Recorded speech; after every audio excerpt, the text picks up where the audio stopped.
Bien, hoy día tocaremos un tema sobre otorrinolaringología y los integrantes son Bruno Flores Romero, Carla Flores Yaguillo y Liliana Frías Calmet. El tema es sobre el anillo de Waldeyer.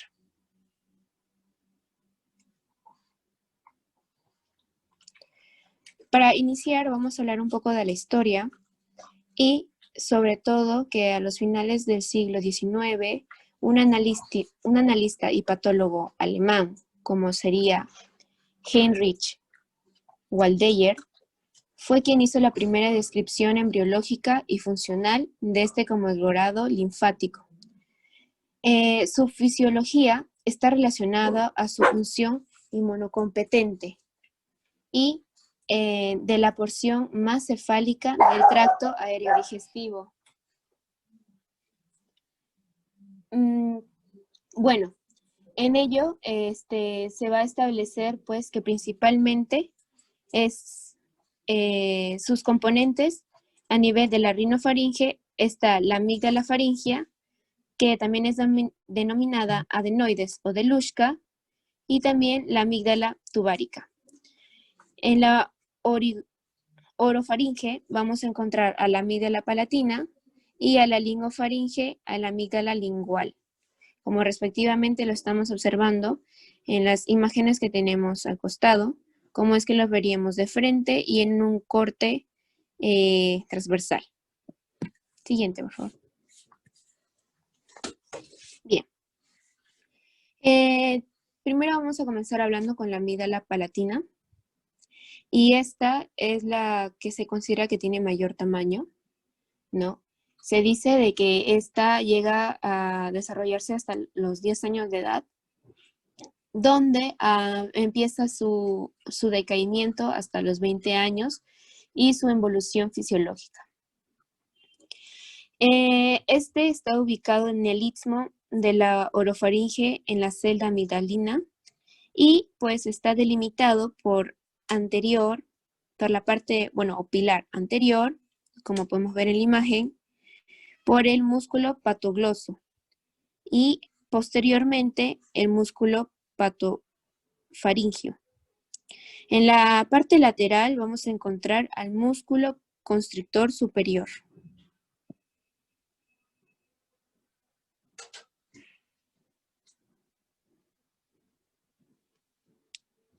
Siguiente.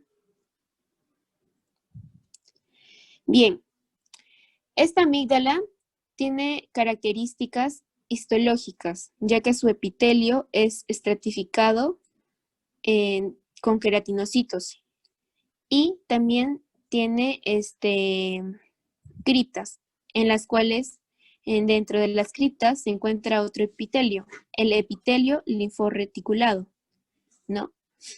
Y va a estar inervado por diferentes nervios.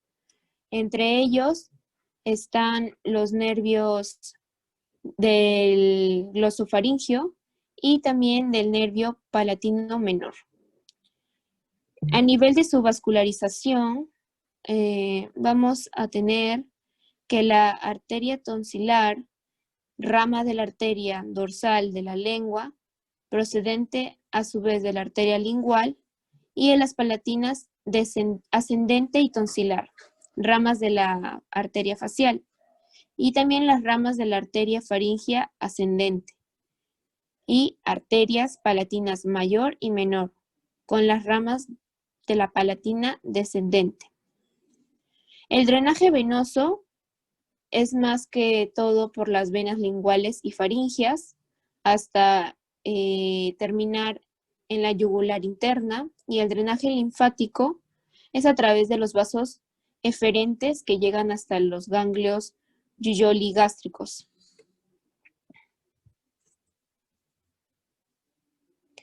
Bien, la amígdala faríngea o adenoides. Esta amígdala, o también denominada delushka, ¿no? Es la que va a estar situada en el techo y en la pared posterior de la nasofaringe, como podemos ver. Y Su ápex se sitúa en dirección hacia el septum nasal. Bien, también tenemos que este tiende a tener un epitelio pseudoestratificado columnar ciliado, ¿no? Lo que lo hace como una barrera para los antígenos hay cuerpos extraños que pudiesen ingresar por esta vía, ¿no? Y bueno, este va a terminar de desarrollarse al séptimo mes de gestación y luego del nacimiento va a continuar con su crecimiento. Se dice que aproximadamente hasta los 5 años y a partir de los 6 años va a comenzar su involución fisiológica. Tiene un aporte vascular de la arteria faríngea ascendente, de las ramas faríngeas de la maxilar interna y facial. El drenaje venoso va a terminar en el plexo parafaringio y en las venas yugular interna y facial.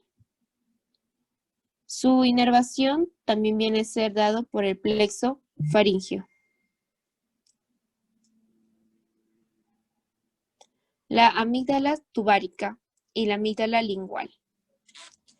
Bueno, la amígdala tubárica está compuesta por tejido linfoide y esta se dice que es la prolongación de los nódulos linfoides de la amígdala faríngea. Y bueno, se halla en la submucosa del orificio laríngeo de la trompa de Eustaquio y la de fosa de Resemüller. A esta también se le denomina la amígdala Gerlach. Mientras que la amígdala lingual se sitúa en la base de la lengua. Y esta tiene una superficie donde es posible ver las criptas.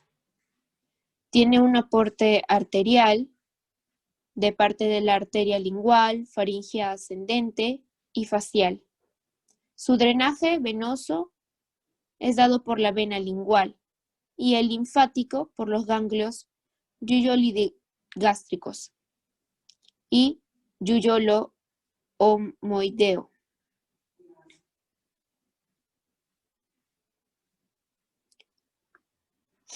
Bien, para hablar sobre sus funciones, vamos a tener que, más que todo, va a contribuir a ser la primera línea de defensa, ¿no?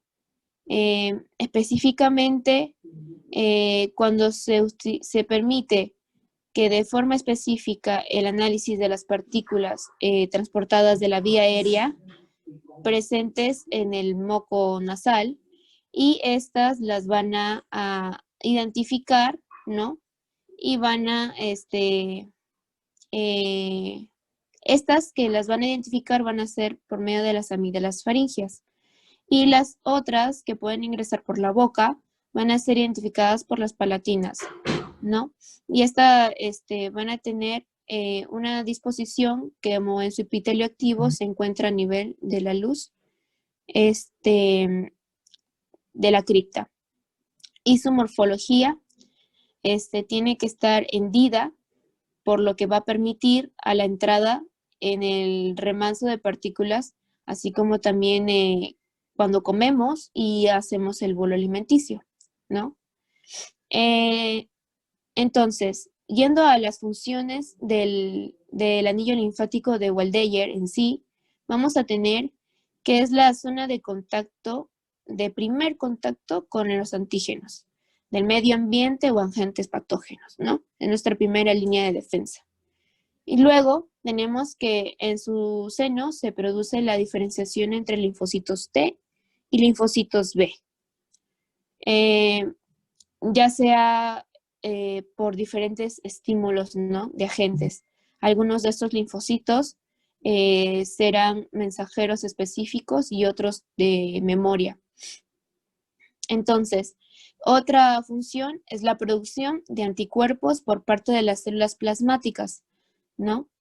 Y la emisión del torrente circulatorio de linfocitos mensajeros inmunoactivos para una situación antígena, ¿no?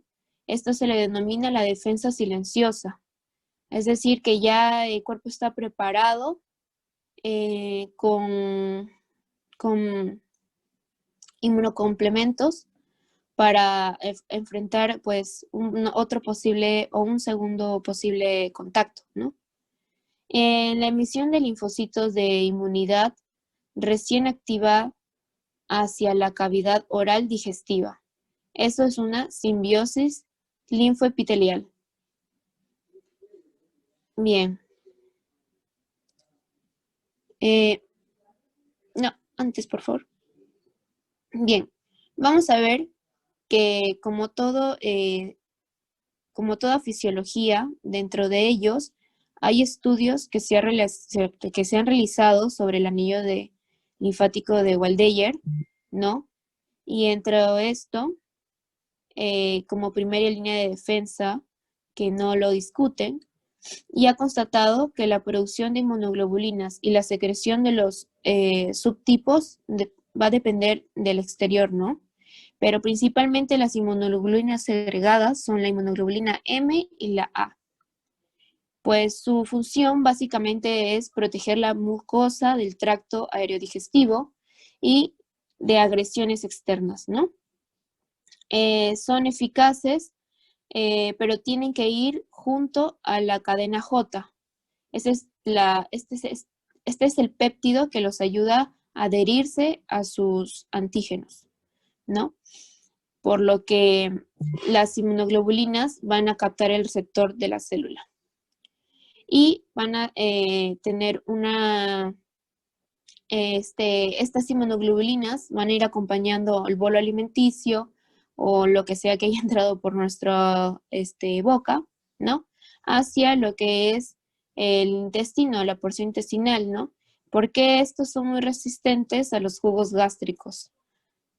En cuanto pues al antígeno, entra en el anillo linfático de Waldeyer, pues hay una expansión clonal de las células beta, ¿no? Esto más que nada ya es inmunología, ¿no? Y pues esto va a desencadenar una selección de células que poseen una alta afinidad antigénica y con una diferenciación de las células B e inmunocitos. Entonces va acá a aparecer las células de memoria, o sea, los linfocitos B, ¿no? Que son células pues que tienen alta afinidad a los receptores antígenos específicos y que se distribuyen en la linfa, torrente sanguíneo o en los lugares del organismo, produciendo respuestas más efectivas ante un segundo contacto con el antígeno.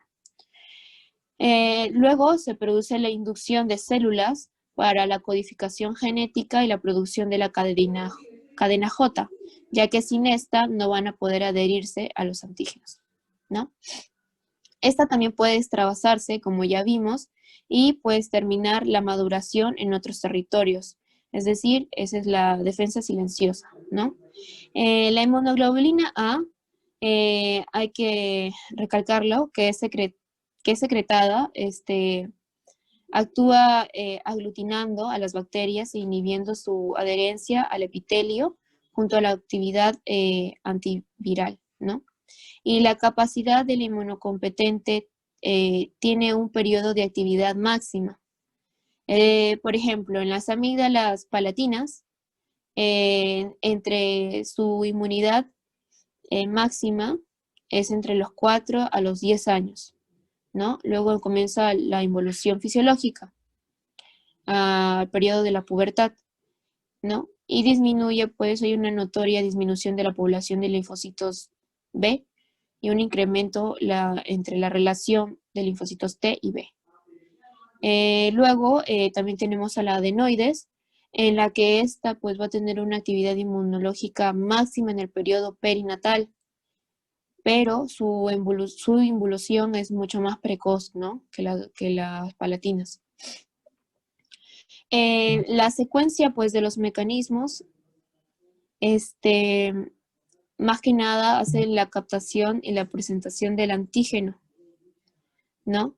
Estas mediante las células dendríticas y mediante las endoteliales, ¿no? Ingresan pues a las criptas de estos epitelios y permiten que a su vez penetren pues el antígeno para poder transformarlo, ¿no?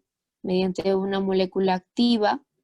Y bueno, lo que va a pasar es que van a secretar interleuquinas que estimulen la maduración y la producción de linfocitos B y T. El segundo paso sería el procesamiento del antígeno.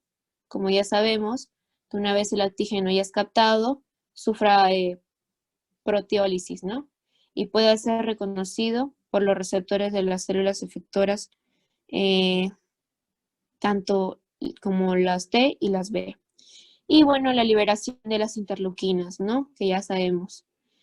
Y el otro paso sería la estimulación de las células efectoras ante estas interleuquinas, ¿no? Dependiendo del antígeno, dependiendo de lo que reconozca nuestro cuerpo, puede llegar a ser diferentes procesos, como la fagocitosis, la activación del complemento, la liberación de la histamina por parte de mastocitos o la liberación de las linfoquinas por células T activadas, ¿no? Que van a llevar pues a la modificación en el estado humoral del paciente. En el caso de ser una infección por bacterias, las amígdalas van a estimular la actividad inmunocompetente de los linfocitos más, ¿no? Y van a liberar diferentes y varios marcadores biomoleculares en los cuales dentro de ellos van a estar los neutrófilos. Y estos pues van a desencadenar una reacción más sistemática, ¿no? Ahora en el organismo de nuestro paciente.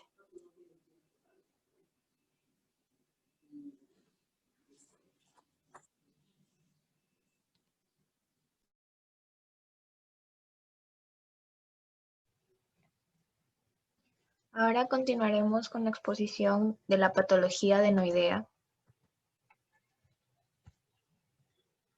La patología del adenoides, de esta amígdala faríngea, la vamos a dividir en tanto la patología de adenoiditis y la hipertrofia adenoidea. Dentro de la adenoiditis contamos con el tipo agudo y el tipo crónico. Primero vamos a hablar de la adenoiditis aguda. Esta es la inflamación infecciosa transitoria de la amígdala faríngea, la cual va a tratar sobre un fenómeno de circunscripción rinofaríngea.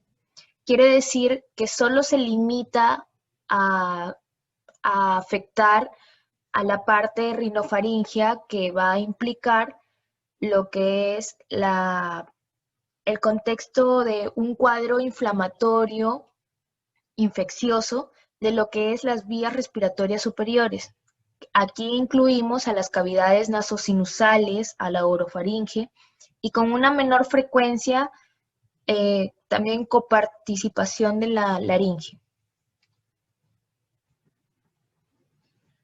Dentro de la epidemiología de la adenoiditis aguda, sabemos que es más frecuente en pacientes pediátricos, mayormente son en pacientes menores a 9 años, debido a que la amígdala faríngea va a remitir su crecimiento a partir de los 9 años. Pero también hay algunos casos donde pueden aparecer en adultos cuando encuentran algún remanente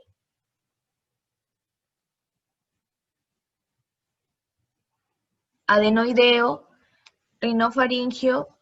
En este caso, este remanente se va a llamar la criptolinfoiditis, que va a consistir en la inflamación de los folículos linfoides que se encuentran dentro de este remanente.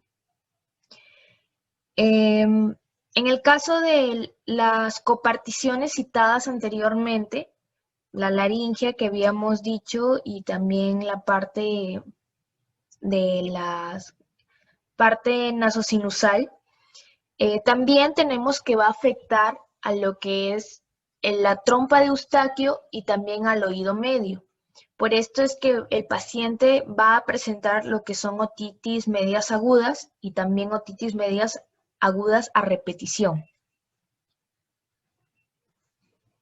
En el caso de su etiología, tenemos tres factores. Entre ellos, el más frecuente es por contacto con los microorganismos. Mayormente es causado por factores de infecciones virales. En este caso, los virus más frecuentes tenemos al rinovirus, parainfluenza, virus de la influenza, y también existen otros tipos de virus que ya forman patologías específicas o típicas llamadas las enfermedades exantémicas. En el caso de las bacterias, dentro de la adenoiditis aguda ya se consideran en una segunda instancia. Tenemos aquí dentro de las más importantes el Streptococcus pyogenes o betemolítico del grupo A, el Streptococcus pneumoniae, el Haemophilus influenzae y el Staphylococcus aureus. Aquí es importante saber la diferencia del orden de afectación de estos microorganismos, ya que clásicamente hablamos de una infección aguda que se va a dar o se va a producir en dos tiempos. El primero va a ser la infección vírica de los microorganismos ya mencionados, y el segundo tiempo ya es de una sobreinfección bacteriana, que ya hablamos de bacterias locales propias de la rinofaringe, que prácticamente en un estadio normal, ellas actúan como bacterias saprófitas durante largos periodos de tiempo. Pero ya cuando existe la afección vírica y junto a otros factores, ya puede producirse ya una sobreinfección bacteriana y ya actúan como agentes patógenos. En el caso de los factores medioambientales, los más importantes mencionados son los cambios bruscos de temperatura atmosférica, debido a que estos van a facilitar lo que son los procesos víricos. En el caso del descenso térmico ambiental y corporal del paciente, también estos cambios bruscos de temperatura favorecen a lo que son los microorganismos mencionados. Otros factores tenemos a la inmadurez inmunitaria de los pacientes, que son menores de 8 años. Ya habíamos mencionado en la fisiopatología que estos pacientes desde la etapa del nacimiento hasta aproximadamente los 9 años van a adquirir la inmunología. Entonces, algunos de ellos todavía tienen un sistema inmunitario inmaduro. Esto prácticamente se va a reflejar porque cuando el niño entra en etapa escolar, va a tener infecciones que van a estimular a la glándula en el sistema de defensa, y esta glándula al activarse en una primera instancia va a tener modificaciones morfológicas, y así sucesivamente, como el niño en etapa escolar va a estar en contacto sucesivo, entonces va a haber reactivaciones de la función de esta glándula faríngea, en este caso la amígdala faríngea, y constantemente esta reactivación va a estimularla y va a producir un cambio morfológico que se va a evidenciar por la hipertrofia de este órgano, y también el cual puede constituir a la hipertrofia de cualquier otro elemento del anillo linfático de Waldeia. Otro factor también es la escolarización y el nivel socioeconómico familiar. Ya habíamos dicho la escolarización, que es por lo mismo que el niño ya va a estar susceptible, va a estar expuesto a contacto con otros agentes patógenos, y el nivel socioeconómico familiar también es importante recalcar.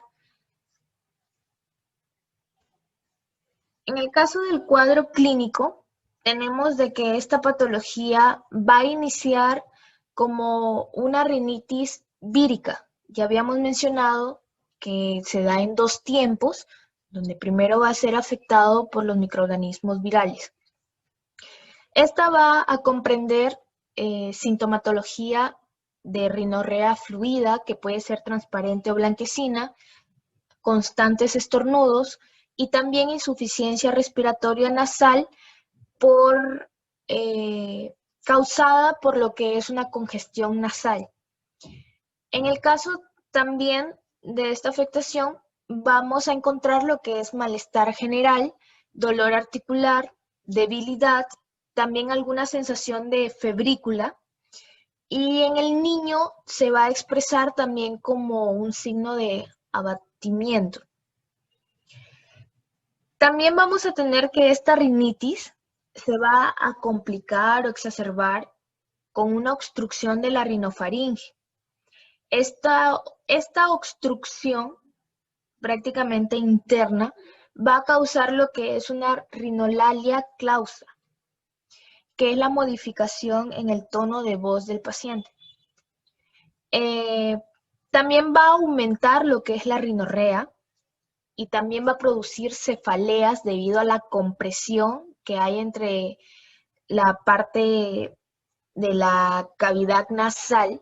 Los elementos se van a inflamar y cuando hacen presión con la pared van a tener en contacto con presión también con los nervios y esto puede producir cefaleas. En el caso también del cuadro clínico, vamos a ver que los niños van a presentar un sueño interrumpido, que incluso van a cambiar lo que son sus comportamientos, van a tener algunos un comportamiento de irritabilidad debido al sueño interrumpido.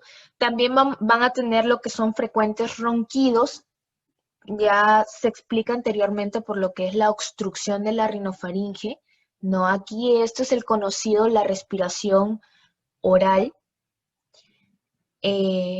También algunos episodios de apnea, aumento de la tumefacción cervicofacial, adenopatías cervicales dolorosas al contacto. Mayormente los vamos a encontrar en zonas como lo que son los ganglios retroespinales y los yugulares altos. El segundo tiempo nos habla de la sobreinfección bacteriana, que esta va a comprender sintomatología de rinorrea amarillenta y verdosa. Persiste también o va a empeorar la rinolalia y también la insuficiencia respiratoria nasal. El aliento ya se vuelve fétido, la cefalea va a empeorar y acá es importante saber sobre el signo que lo va a diferenciar del primer tiempo, que es por una infección viral, que va a ser la fiebre elevada. Esto no, es un signo característico ya de una infección bacteriana. Y las adenopatías cervicales que se van a volver más voluminosas y más dolorosas. También vamos a tener compromiso ótico por una continuidad. Aquí es donde vamos a presentar las otitis.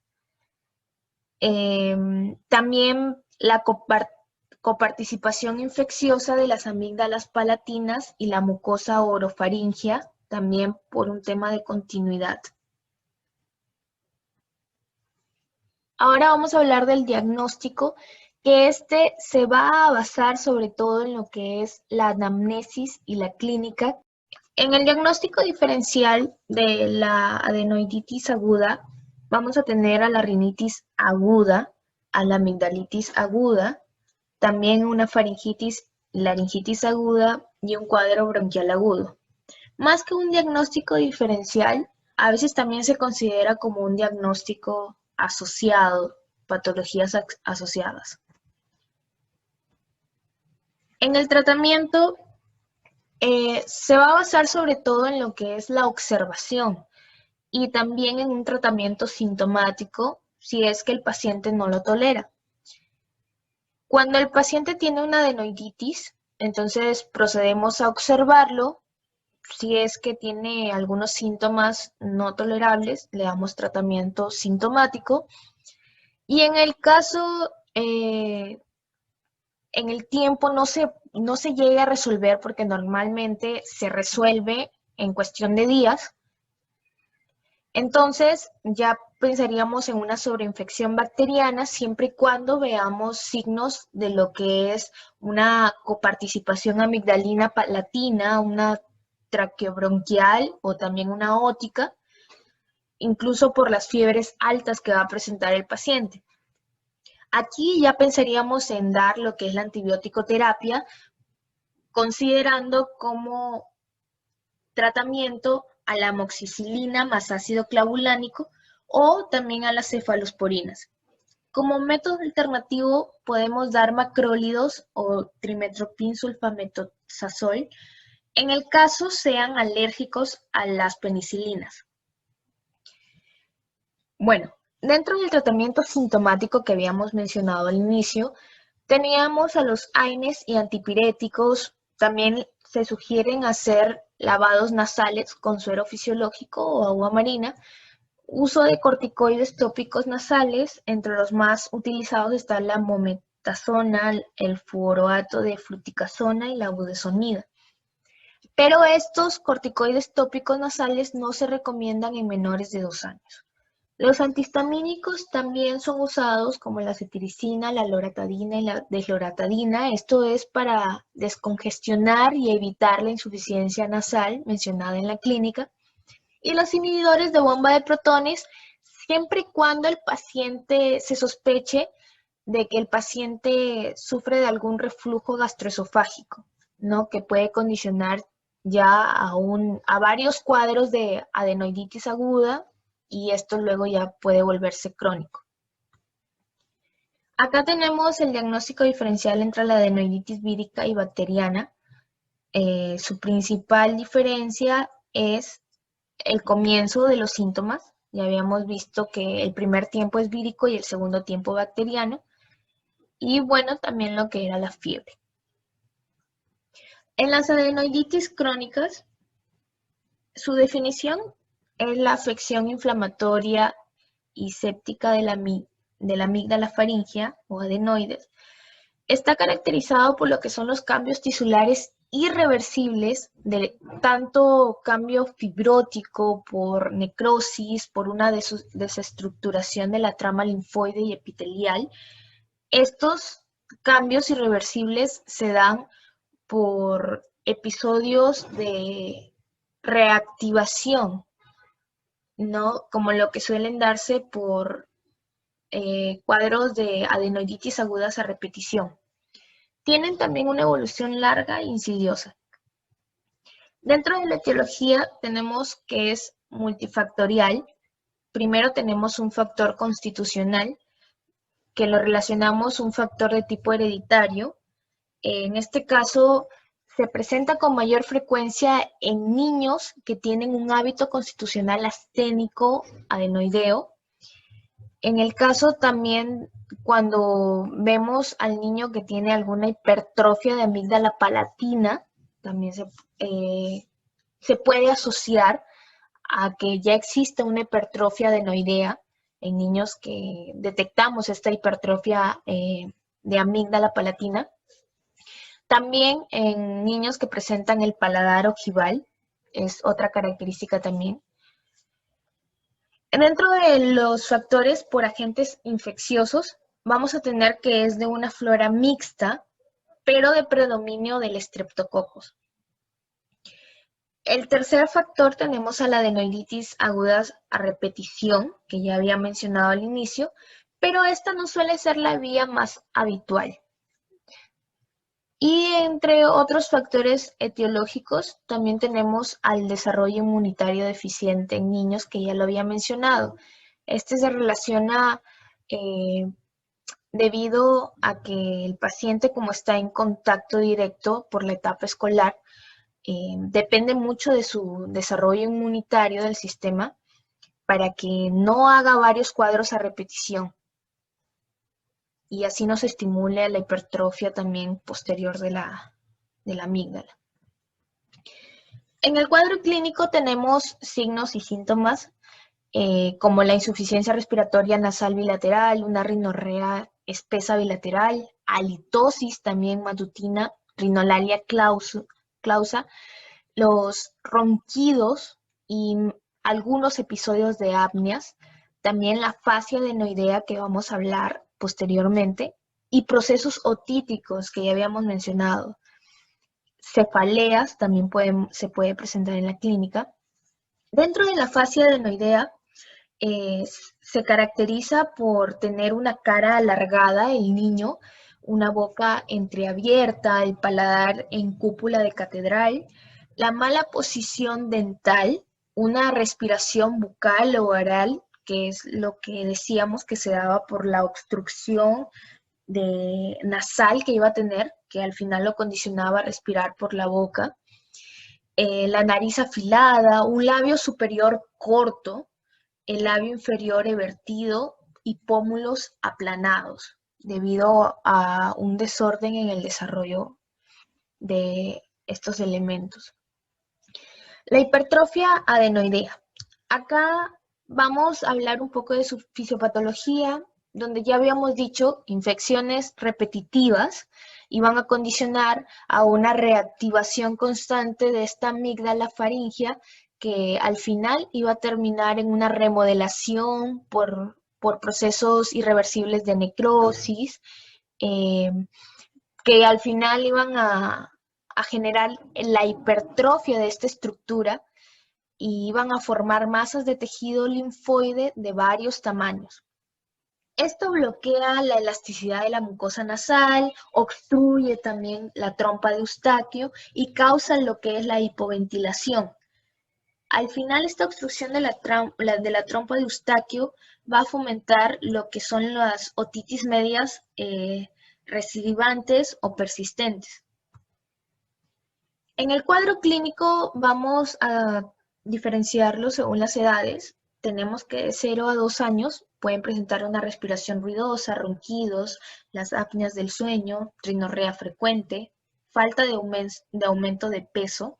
De 2 a 4 años ya se evidencia lo que son los labios entreabiertos, va a haber un babeo debido a que el niño ya duerme con la boca abierta, el estrechamiento también de la cavidad nasal, por lo mismo que hay un mal desarrollo por no estimularse esa zona.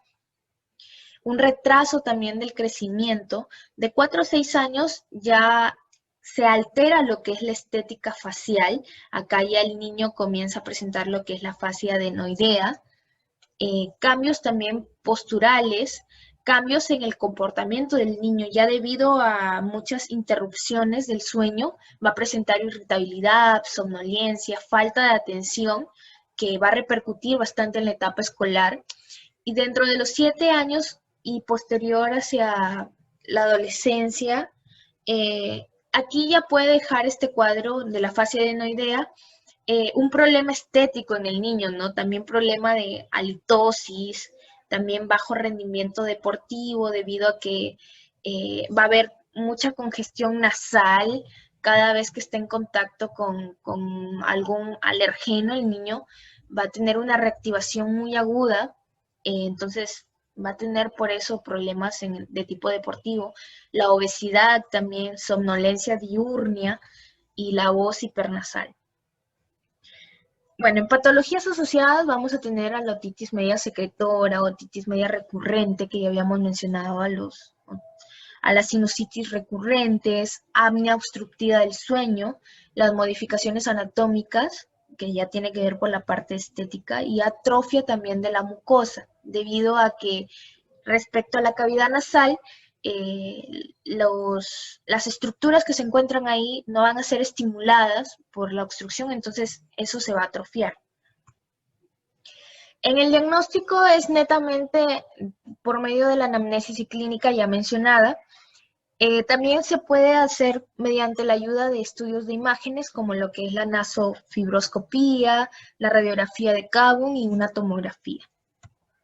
En la nasofaringoscopía vamos a evidenciar los grados del crecimiento de este tejido adenoideo. En grado 1 no tenemos ningún tipo de crecimiento, en grado 2 un turus tubario, grado 3 un turus tubario y Böhmer, y el grado 4 un turus tubario, Böhmer y paladar blando. Dentro de la radiografía del Kabun, es una radiografía lateral, También evidenciamos grados. En el grado 0 es la ausencia del tejido adenoideo.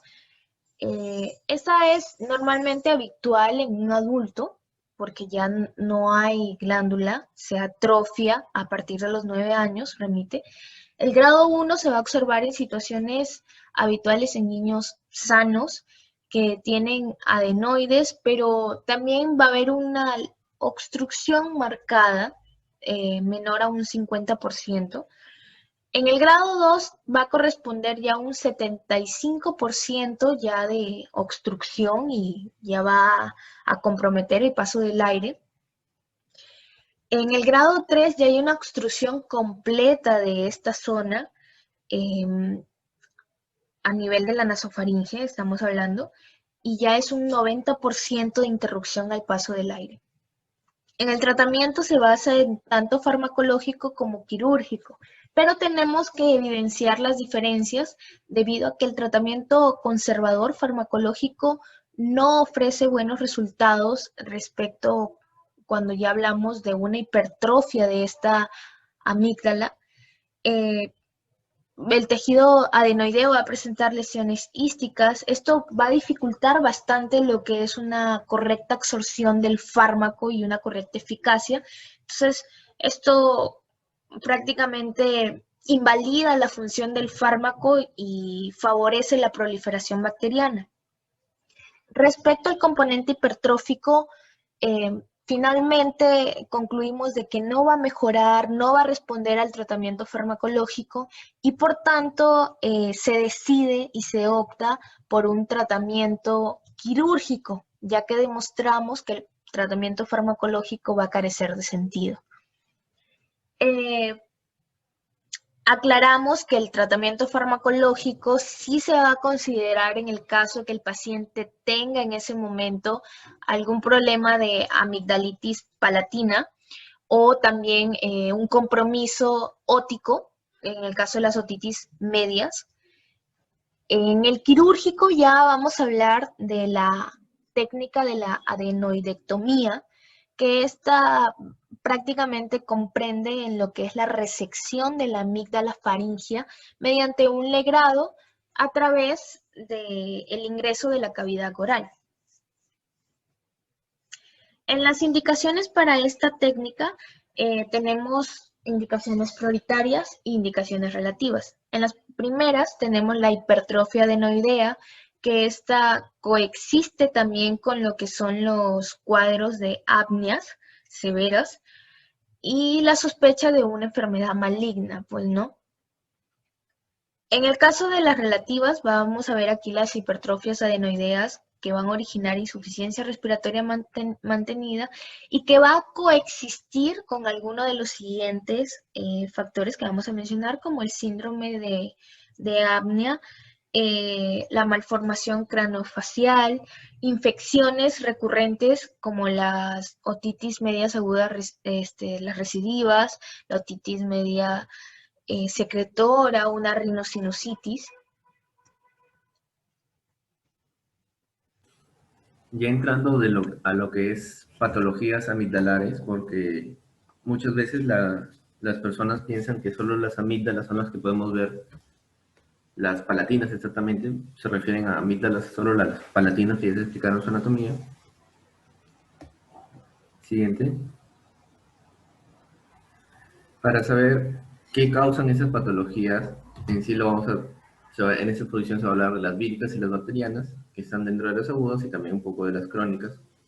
En general, porque a veces esa patología de amígdala palatina también llega a dar síntomas a nivel de faringe o orofaringe, ¿no? En lo que es la escala de los grados de hipertrofia de amígdala palatina, la más usada es que se ponen de grado a 0, de 0 hasta 4.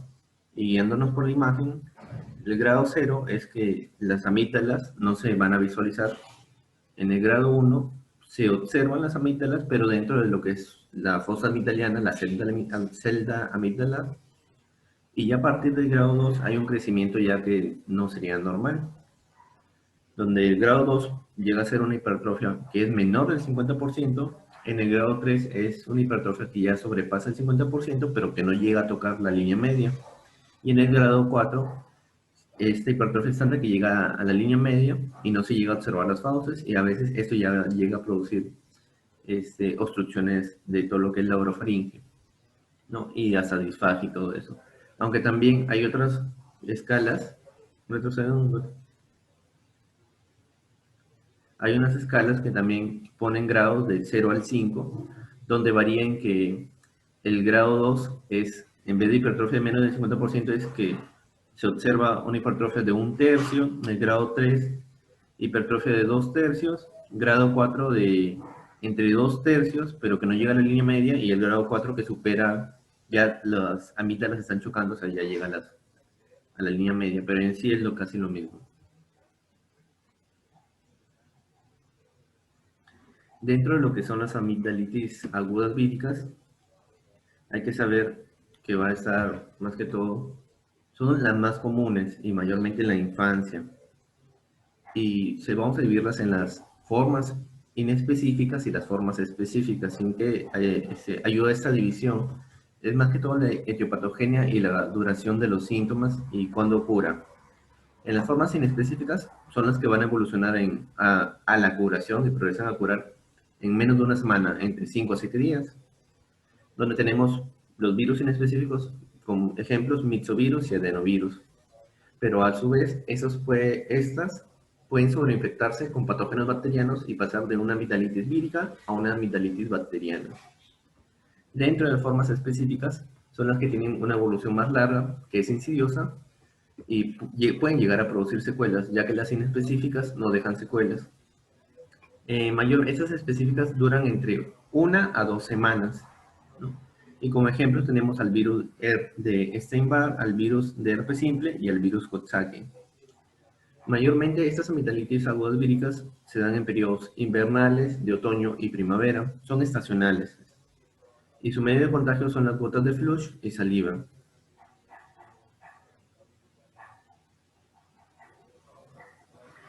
Lo que es el cuadro clínico, hay que tener en cuenta con esta imagen más que todo, que acá lo que producen más que todo es una leve hipertrofia de las amígdalas palatinas con un eritema de la amígdala en sí, y puede también haber un eritema de faringe de la pared posterior, pero la amígdala no va a supurar, que las va a diferenciar de las bacterianas. En este caso, infección viral no llega a supurar.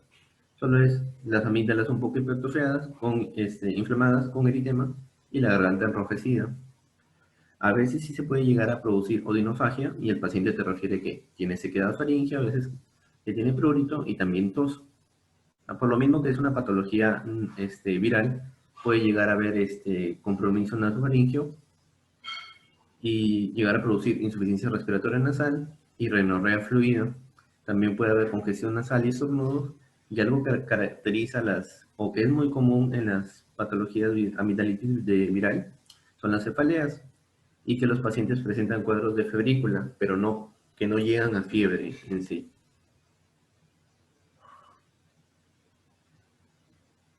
Dentro de lo que es el diagnóstico diferencial, hay que tener en cuenta que en sí ese diagnóstico es clínico, netamente clínico, y no se van a precisar otras pruebas diagnósticas complementarias en sí.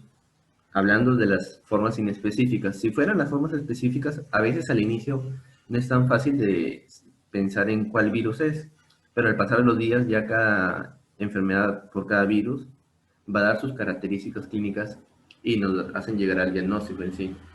Y referente al diferencial, siempre va a ser comparar la amigdalitis aguda viral contra la bacteriana, porque teniendo en cuenta que la viral se puede sobreinfectar con una bacteriana, ¿no? Y a veces es necesario preguntarle al paciente si antes que tenía, si tenía rinorrea, si presentó su dolor era leve, porque de aquí cuando se explica las bacterianas, todo lo que es los síntomas es abrupto, es brusco y es muy intenso.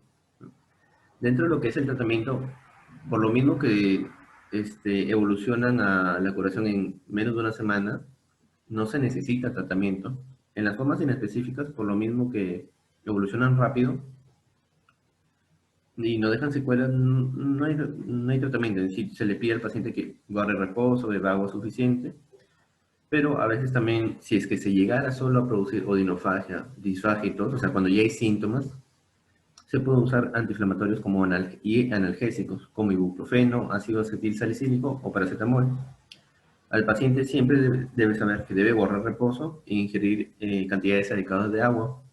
En el caso de que sea una amigdalitis viral por causa de una forma específica, si es por virus Coxsackie y Epstein-Barr, aún se puede usar ibuprofeno, ácido acetil salicílico y paracetamol, pero solo en caso de que fuera por herpes, se llega a usar aciclovir. Una de las formas recurrentes que ya se va a explicar en patologías faringias en el siguiente expo, sino la primera infección a veces, que es muy rara que dé síntomas, para disminuir el cuadro clínico y el progreso en la enfermedad suele dar aciclovir en su dosis de 400 a 800 miligramos 5 veces al día durante 7 a 10 días. Pero en sí, las virales no necesitan tratamiento.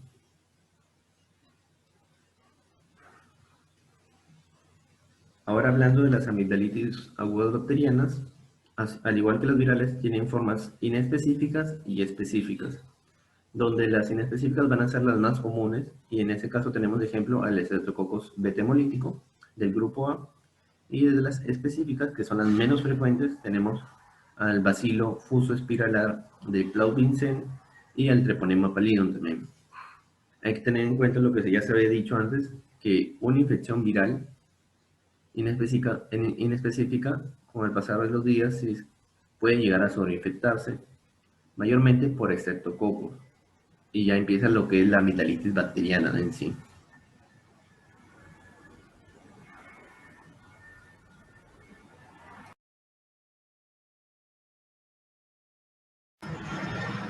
Dentro de lo que es el cuadro clínico de las amigdalitis bacterianas, hay que tener en cuenta que en la imagen, a diferencia de la viral, puede haber eritema, sí, de la garganta y de la amígdala, pero hay que tener en cuenta que la amígdala va a tener una base eritematosa y hay placas de pus, o sea, la amígdala ya empieza con supuración, lo que lo diferencia de la viral a la bacteriana.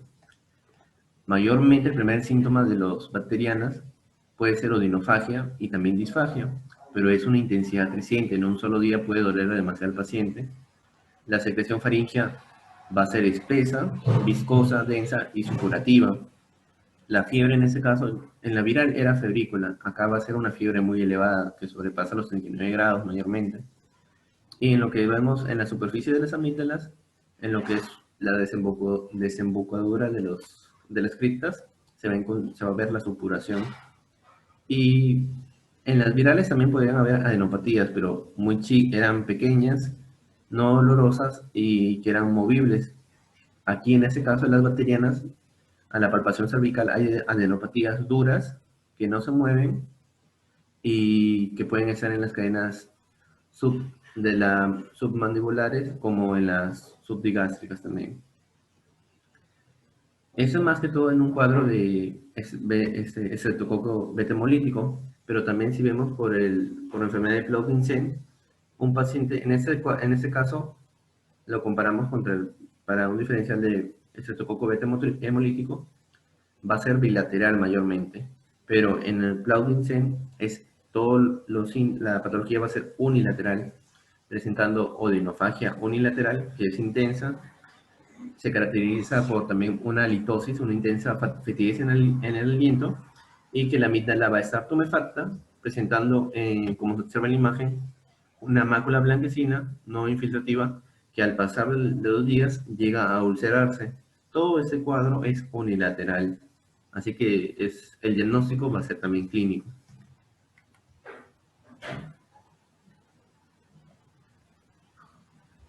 Dentro de lo que es el tratamiento, se le debe recalcar de nuevo al paciente que debe guardar reposo, y la alimentación, tanto sólida como líquida, se le debe prestar atención, mayormente también a la edad pediátrica. Normalmente puede usarse analgésicos, antiinflamatorios y antipiréticos, pero acá también vamos a incluir antibióticos. Mínimo 10 días, lo que nos dice la literatura es, podemos usar amoxicilina con ácido clavulánico o también cefalosporinas. Y cuando el paciente sea alérgico a la penicilina, podemos usar un macrólido Si es que pensamos que la etiología bacteriana es un estreptococo, también se podrá pensar en penicilinas como primera línea, porque ya sabemos que esta enfermedad por estreptococo tiene complicaciones, ¿no? Y se le debe tratar adecuadamente. Esta imagen es más que todo para hacer un breve resumen de lo que es las patologías virales versus las bacterianas, ya que mayormente no solo se afecta la amígdala, también la faringe, y por eso se le conoce a veces como faringoamigdalitis, que es en el siguiente tema de patologías faringias, se va a explicar más a fondo, ¿no? Dentro de los virales tenemos como ejemplos adenovirus, herpes simplex, virus Coxsackie, rinovirus y Epstein-Barr, y en las bacterianas tenemos a la Streptococcus pyogenes del grupo beta-hemolítico del grupo A. ¿Y cuáles son sus mayores diferencias? Que las virales son en niños menores de 3 años y las bacterianas a partir de los 3 años a más. Las virales son de inicio gradual, mientras que las bacterianas son de inicio súbito y creciente. En las virales, como ya se dijo, mayormente cursan con febrícula, mientras que en las bacterianas cursan con fiebre alta, desde 39 a 40 grados. En las virales, como se ve en la imagen, pueden haber exudados sin placas, mayormente eritema, mientras que en las bacterianas llega a haber exudado con placas, ¿no? Supurando. En las virales puede haber afonía, ronquera, tos, rinorrea, que es algo que nos hace sospechar de enfermedad viral, astas, conjuntivitis y diarrea también, mientras que en las bacterianas llega a haber odinofagia intensa y dolor abdominal también intenso a veces. El exantema, puede haber exantema vírico, adenomegalias submandibulares múltiples pero pequeñas en sí, mientras que en las bacterianas, aparte de si fuera por Streptococcus pyogenes, se puede presentar a veces escarlatina y las adenomegalias submandibulares llegan a ser grandes y dolorosas, ¿no?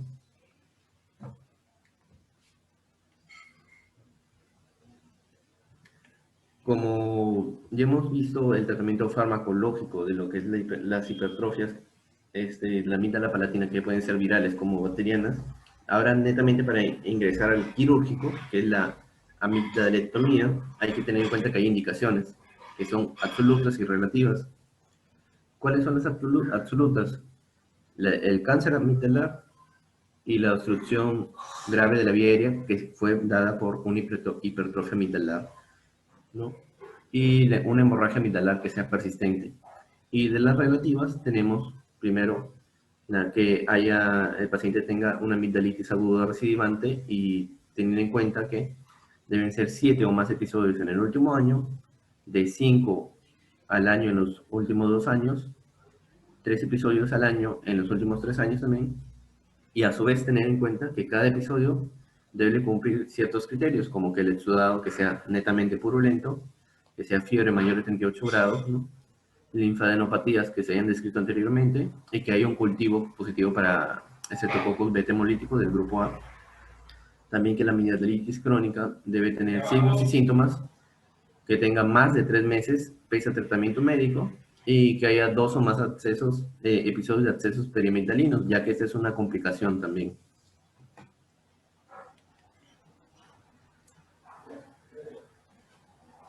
Ya llegando a las técnicas de la amidalectomía, hay que saber que hay diversas, ¿no? Tenemos, por ejemplo, la disección fría, la disección con electrocauterio, el láser de CO2, el bisturí armónico, también intracapsular o con microdevirador y la radiofrecuencia. Y ahí en la imagen se ve un antes y después de lo que era un paciente con amígdalas inflamadas, un grado 2, y el después que ya hay remoción de las amígdalas. A veces después de la remoción de las amígdalas se le dice grado 0, ya cuando nos observan, ¿no?